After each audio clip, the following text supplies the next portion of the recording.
Welcome to September 2018's version of Drinks with Darin. I am here at Three Dogs Brewing, a new brewery in White Rock, BC. What I really love about this place, it is a small brewery. It is family owned and operated, and they have got some incredible beers on tap here. Now, what I'm really excited about is today we're going to try our first wet hop beer. I don't know if you ever heard of wet hop beer, but what that means is it's a beer with hops in it that were freshly picked and that day went right from the picker into the beer. Wow. So never had it before, looking very forward to that. We got some really cool things we're going to talk about today as well. One of the biggest I want to let you know, other than the statistics, which are always interesting, but we're going to learn today what's going to go on with the new marijuana rules coming into play in October. There's some things that you need to know, whether you own rental property, your own property. If you plan to either grow or consume recreational marijuana in your properties, these are some things that you're going to want to know. If you have tenanted properties, these are things you want to know.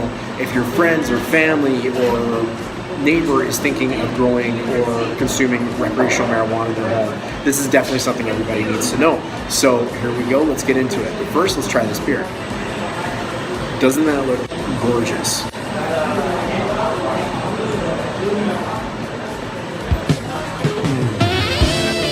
Gorgeous. That has got to be one of the coolest tasting beers I've ever had. I don't even know how to explain that.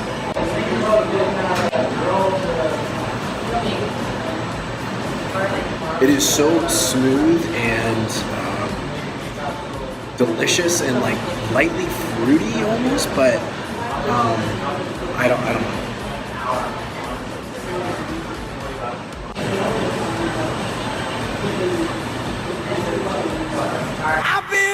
This is called the Old Yeller Wet Hop Ale. Again, we're at Three Dogs Brewing. You've got to come check this out. They do growler refills. They got some really cool pressurized growlers that they sell as well. So come check it out. Let's get into it.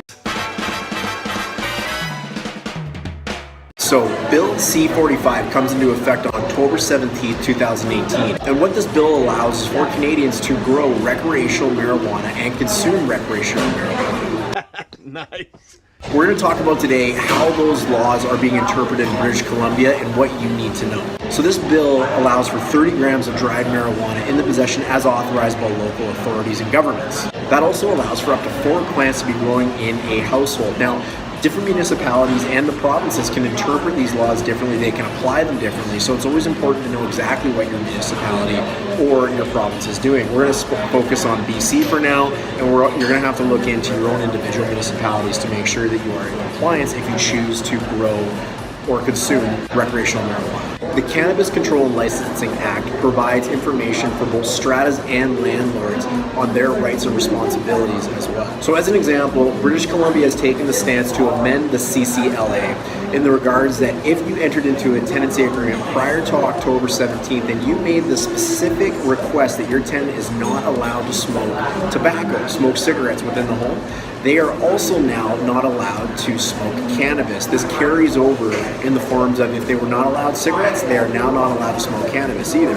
That's a win for landlords. So you want to make sure you check your tenancy agreements and ensure that you have that sort of language in there. Also, any residential tenancies entered into before that date of October 17th do strictly prohibit the growth of marijuana plants in a tenancy agreement. Furthermore, any tenancy agreements entered into before the October 17th date do prohibit the growth of any cannabis in those tenancy or residential rental properties. Now, you want to make sure there are certain exceptions to that, like medical marijuana, and unless the tenancy agreement strictly says that that is something that's okay. But as a reminder, this is still a very, very good discussion to have with any tenants, that if you are okay or not okay with them either growing or smoking marijuana, because the law is one thing, but we know that certain actions that those people take could affect your property ultimately in the end. So that's a great conversation you want to have with tenants for sure.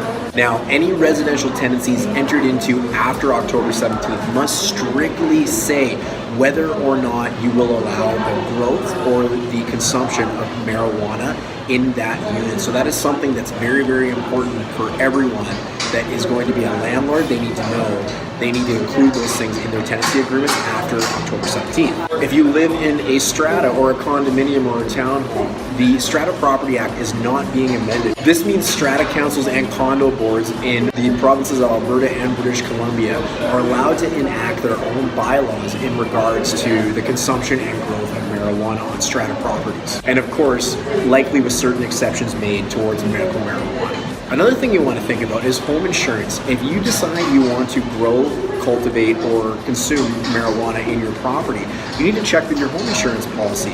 If your home insurer is deadly against that, and I'm sure most of them are going to be, you certainly do not want to void your home insurance because you're growing marijuana inside the home. Lastly, growing marijuana is not legislated currently in BC to not be allowed outdoors, which means you can grow those flower plants. As long as they're out in the public eye, you can grow those flower plants in your backyard, as an example. So if you have a personal garden, you can grow up to 4 plants really in your backyard.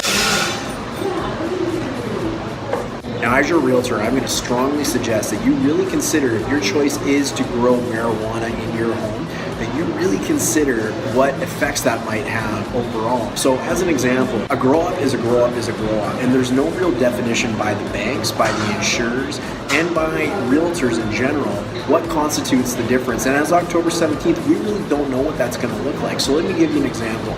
A lot of you may or may not know this, that I actually live in a past marijuana grow up. The home I bought was a marijuana grow up at some point, and I think back in 2004, and it certainly is not now, so don't worry about that.